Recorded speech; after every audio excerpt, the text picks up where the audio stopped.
Today on Set Free, I'm talking to you about my favorite subject, books. I love books. I think it was Thomas Jefferson that says, "Without books, I die." And I have books all over my house. People think it looks like a library. But we have incredible books at Women at Risk, and we're not a bookstore, so we're careful about what kind of books we pick.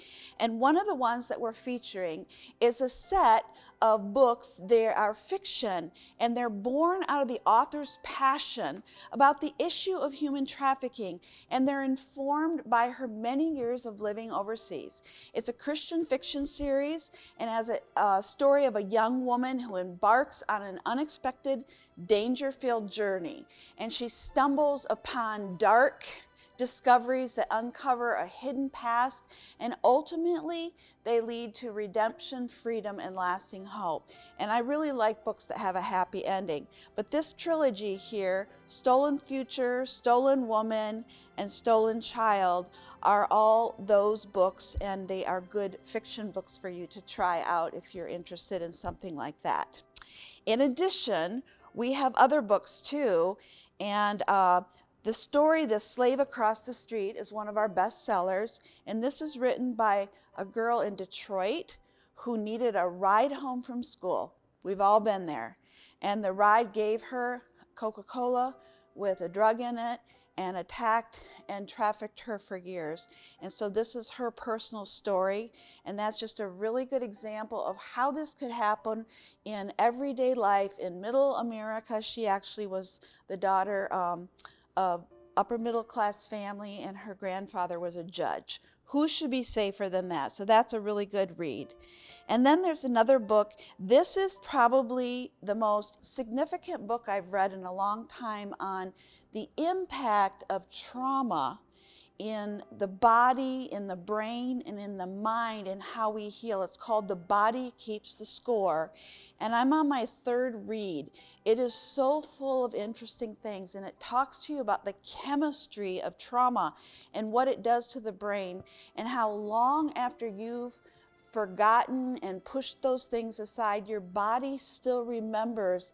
And it talks about medical needs, and it's written by a man who's both an MD and a PhD, and it's very academic, but it's very helpful and insightful, and probably the best book, that's quite something for me to say, that I've ever read on human trafficking. And I try and read every book out there, but the book I quote from the most often is this book called Prostitution, Trafficking, and Traumatic Stress.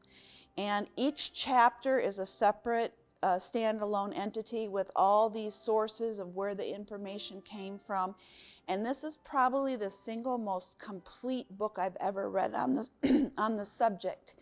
And both of these books talk about trauma, and it doesn't necessarily just mean trauma from human trafficking, but trauma from any crisis. So whether you're dealing with vets, or whether you're dealing with, other crises in life, abuse of some sort, these are very profoundly helpful books. And then, honestly, probably my favorite book here is Global Babies. And we also have it in Global Boys and Global Girls. And it's just a hard-sided little thing that you can share with your kids or your grandkids.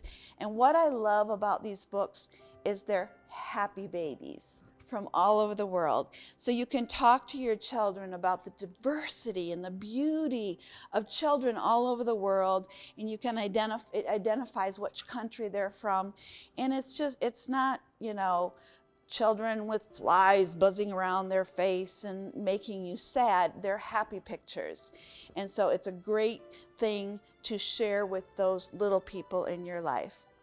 Then those of us in the Grand Rapids area know the story Daring to Hope by Katie, who was from Grand Rapids and started a school and an orphanage in Africa. In fact, my niece works there. And so this is her story, and that's helpful. And then this book is the only book I recommend for parents, for children. It's called Good Pictures, Bad Pictures. and it's just very practical, and it talks about the impact of pornography on the brain, and it talks about addiction, and it just makes it so concrete and simple so that even a 5, 8, 10-year-old can understand, and it's done very tastefully. And in the end, the father comes, it starts out with the mother talking to the child, and in the end, the father comes in, and he's part of the solution. It's a holistic kind of family book, and it doesn't make the dad out to be dumb or absent, but he's part of the solution. And so that's just a very helpful book for you. And then, of course, there's this book written by Dr. Phil McDonald, my husband, and there are 2 chapters in here on the birth and growth of women at risk, and there's also something in here about how we met. Everything he says is true, but I'm just saying, one of these days, I'm going to tell my side of the story, because he leaves things out like he was a stalker, and he's like, no, I wasn't. He's a PhD. I just do my research. And our children are like, no, Dad, you were a stalker. But seriously, this is just a book written in memoir form about how we do what we do, and it talks about raising children overseas. You know, we set out to change the world, and the world changed us. So those are just some good books for you, and then we have some fun things to go with them. Bookmarks. I love these hammered metal bookmarks that we have that say love, hope, and peace. They come from Thailand, and they're made by men and women with special needs. And so it supports them and helps protect them in nations where they would be thrown away and beggars. And so that's a great bookmark. And then we also have what I call book thong. It will stick in the crack of your book. It won't fall out, just like a thong. If you're my age or older, you don't know what a thong is, and you've missed nothing. But seriously, this is one of those things that we give women in our programs to do when they first come, because it's just simple. They're just stringing beads here, and then we put fun little charms on the ends. But that just saves your spot in the book, so you don't have to earmark the pages. And so those are just fun things for you. But seriously, all of this, these books mostly are curative, preventative, or supportive. So for example, the Stolen Woman series is an example of supportive. This is not written by a rescued woman, but it's about the subject, and it helps you understand it. And then books like The Slave Across the Street is curative. That's written by a rescued woman, and it tells her story. And then the other books explain trafficking, which is preventative. And so our passion is to help you be the safest place on earth to those you love. And one of the best ways to start is to read and to enter into this issue in a safe way, in a story way, so you can see the beginning and the end. Because I'm not Chicken Little telling you the sky's falling, even though it is the fastest growing arm of crime.